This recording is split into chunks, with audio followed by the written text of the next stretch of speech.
1962 में भारत और चीन के बीच हुआ युद्ध इतिहास में भारत चीन युद्ध के नाम से जाना जाता है। लद्दाख के चुशुल सेक्टर में स्थित रेजांगला एक अत्यंत ऊंचा और सामरिक दृष्टि से महत्वपूर्ण दर्रा है, जिसकी ऊंचाई लगभग 16,000 फीट है। यहाँ सर्दी, बर्फीली हवाएं और ऑक्सीजन की कमी सब कुछ सैनिकों की परीक्षा लेता है। रेजांगला की रक्षा का दायित्व भारतीय सेना की 13 कुमाऊं बटालियन की सी कंपनी को सौंपा गया। इस कंपनी का नेतृत्व कर रहे थे मेजर शैतान सिंह। कुल 120 भारतीय जवान अधिकांश हरियाणा और उत्तर भारत से अत्यंत सीमित संसाधनों के साथ मोर्चे पर डटे थे। सुबह होते ही चीनी सेना ने भारी संख्या में आधुनिक हथियारों और तोपखाने के साथ रेजांगला पर हमला किया। अनुमानतः 3,000 से अधिक चीनी सैनिक भारतीय मोर्चों पर टूट पड़े। भारतीय जवानों के पास ना तो पर्याप्त गोला बारूद था और ना ही भारी हथियार। फिर भी पीछे हटने का विचार किसी के मन में नहीं आया।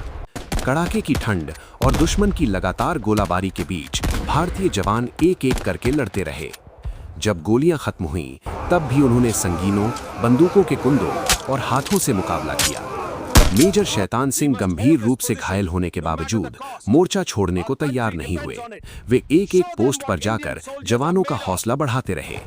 अंततः उन्होंने भी वीर गति पाई, लेकिन अंतिम क्षण तक नेतृत्व करते रहे।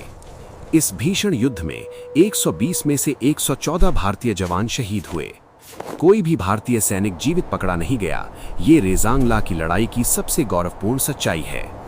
चीनी सेना को भारी नुकसान उठाना पड़ा और उन्हें आगे बढ़ने में गंभीर बाधा आई।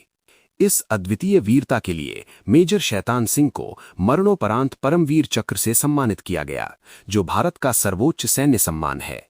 आज रेजांगला में एक स्मारक खड़ा है, जहां शहीदों के नाम अंकित हैं। ये स्थान हमें याद दिलाता है कि रेजांगला की लड़ाई केवल एक सैन्य संघर्ष नहीं थी। ये त्याग, साहस और राष्ट्रभक्ति की अमर मिसाल है। ये गाथा हर भारतीय को सिखाती है कि भारत की सीमाएं केवल तारों से नहीं, बल्कि शहीदों के बलिदान से सुरक्षित हैं। जय हिंद।